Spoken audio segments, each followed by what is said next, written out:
Hello, good morning student. Today I will explain chapter number 16 पिता का पत्र पुत्र के नाम। आज हम पढ़ेंगे कहानी पिता का पत्र पुत्र के नाम। इसमें क्या है, पिता का पत्र मतलब गांधी जी ने ये पत्र अपने पुत्र जो है हरिलाल के लिए लिखा था, उसके बारे में हम पढ़ेंगे आज। ठीक है, इस कहानी में फर्स्ट है, हम स्टार्टिंग करते हैं कहानी में। पिट्रोया जेल 25 जुलाई 1909। प्रिय पुत्र हरि, पुत्र मुझे हर महीने एक पत्र लिखने और एक पत्र प्राप्त करने का अधिकार मिला है। अब मैं पत्र लिखूं किसे? मुझे तुम्हारा ख्याल आया क्योंकि मेरा ध्यान बराबर तुम पर ही रहता है। मेरे बारे में तुम जरा भी चिंता मत करना, मैं पूर्ण रूप में शांति में हूँ। अब इसमें क्या है बच्चे, उन्होंने क्या बताया है, ये गांधी जी ने लिखा है। उनको गांधी जी को सिर्फ एक जेल में जब थे वो, तब उनको सिर्फ एक पत्र ही लिखने का मतलब एक महीने में एक पत्र लिखने का ही प्राप्त का अधिकार था। वो कहता है मैं किसको, गांधी जी ने यह पत्र किसके लिए लिखा था? अपने पुत्र के लिए लिखा था। मैं पूर्ण शांति में हूँ, पूर्ण मतलब पूरी तरह ठीक हूँ। ठीक है, नेक्स्ट है, आशा है कि बात अच्छी हो गई होंगी। मुझे मालूम है कि तुम्हारे कुछ पत्र यहाँ आए हैं, लेकिन वे मुझे नहीं दिए गए। फिर भी डिप्टी गवर्नर ने उदारते से मुझे मालूम हुआ कि बा का स्वास्थ्य सुधर रहा है। क्या वे फिर से चलने फिरने लगी हैं? बा और तुम लोग सवेरे दूध के साथ साबूदाना बराबर ले रहे होंगे। अब जिसमें क्या कहा, भी मुख्य बा के बारे में बताता है कि माँ जो है माँ वो ठीक है अब, और कहते हैं मुझे पता चला है, गांधी जी कह रहे हैं कि मुझे डिप्टी कमिश्नर से पता चला है कि माँ का जो स्वास्थ्य है पहले से काफी ठीक है। ठीक है, मतलब कि सुधार है, मतलब ठीक है। ठीक है, आगे है, वो कहता है कि अपने भाई को कहता है मुझे पता है तुम सभी लोग सवेरे दूध के साथ साबूदाना बराबर से लेते होंगे। अब मैं कुछ तुम्हारे बारे में कहना चाहूंगा। तुम कैसे हो? तुम पर जो जिम्मेदारी मैंने डाली है तुम उससे योग्य हो, उसे निभा रहे होंगे। मुझे भी आशा है, मैं जानता हूँ कि तुम्हें अपनी शिक्षा के प्रति असंतोष है। मैंने यहाँ जेल में खूब पढ़ा है, इससे मैंने यह समझा कि केवल अक्षर ज्ञान ही शिक्षा नहीं, सच्ची शिक्षा तो चरित्र निर्माण और कर्तव्य का बोध है।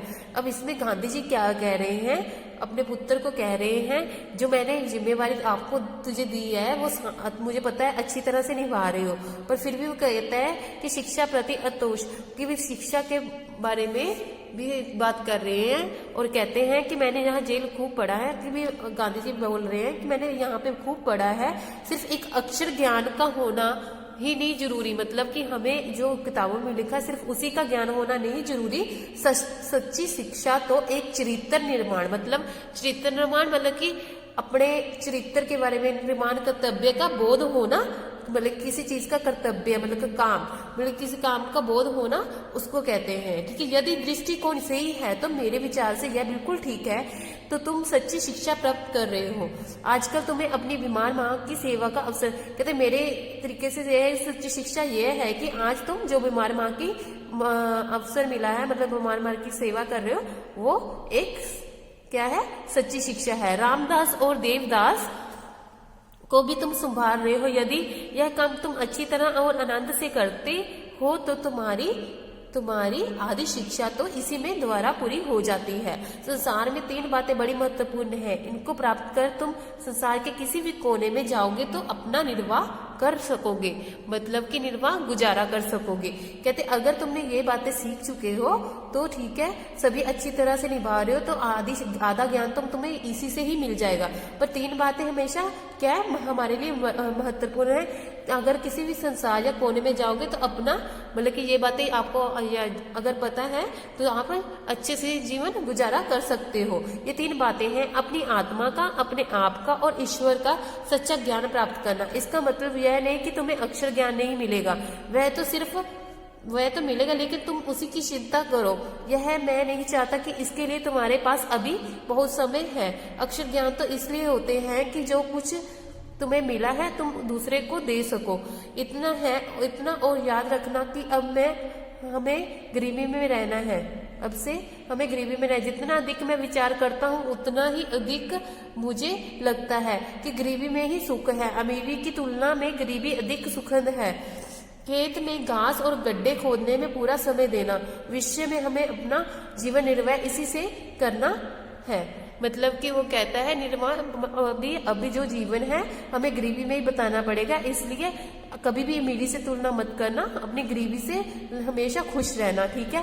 भविष्य में हमें इसी से जीवन मतलब जीवन निर्वाह मतलब इसी से ही हमें अपना गुजारा करना है। मेरी इच्छा है कि तुम एक योग्य किसान बनो, सभी औजारों और साफ सुव्यवस्था रखना, अक्षर ज्ञान में गणित और संस्कृत पर पूरा ध्यान देना। भविष्य की संस्कृत तुम्हारे लिए बहुत उपयोगी सिद्ध होंगी।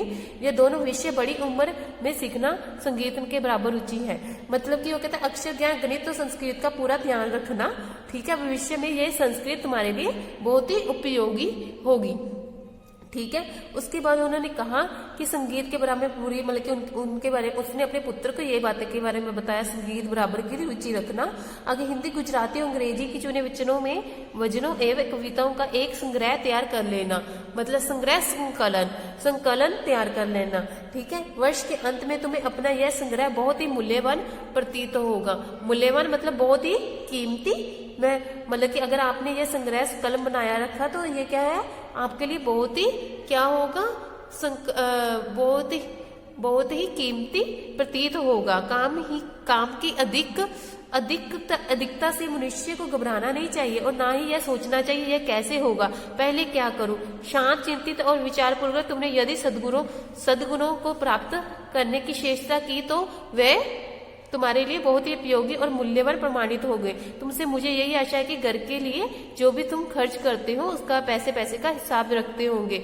मतलब कि वो कहता है यदि तुम मतलब कि सद्गुण अच्छे गुण अगर तुम्हारे में शांत और चिंतित विचार से तुम अच्छे गुणों से प्राप्त कर लिए तो यही तुम्हारे लिए मूल्यवान होगा। तो घर के सारे खर्चों का ध्यान रखना, मतलब कि उन्होंने ये बताया उनके लिए पुत्र को कहा मुझे यह भी आशा कि तुम रोज शाम को निरंतर प्रार्थना करते होंगे और रविवार को श्री वेस्ट यहाँ की प्रार्थना में जाते होंगे। सूर्योदय और पहले उठकर प्रार्थना करना बहुत ही अच्छा है। प्रयत्न एवं निश्चित समय पर ही प्रार्थना करनी चाहिए। यह नियमित जीवन के आगे चलकर बहुत सहायक सिद्ध होगी। इस पत्र को पढ़कर अच्छी तरह समझ लेना कि बाद मुझे जवाब देना। जवाब जितना लंबा चाहो उतना लिख सकते हो। अंत में मैं अपने प्रेम सहित यह पत्र प्राप्त करता हूँ, तुम्हारा पिता मोहनदास।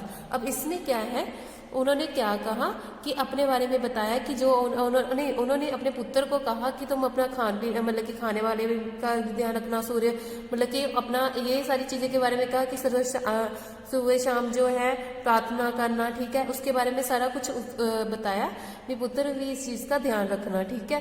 अब इसमें हमने कहानी में हमने क्या पढ़ा, और गांधी जी ने ये पत्र किसके लिए लिखा था, हरिलाल को दक्षिण अफ्रीका के पोर्टियल जेल में लिखा था। उन्होंने कौन सी जेल में लिखा था, दक्षिण अफ्रीका के पोर्टियल जेल में, ठीक है। इस पत्र में उन्होंने अपने पुत्र की सच्ची व्यवहारिक शिक्षा का अर्थ समझाया, ठीक है।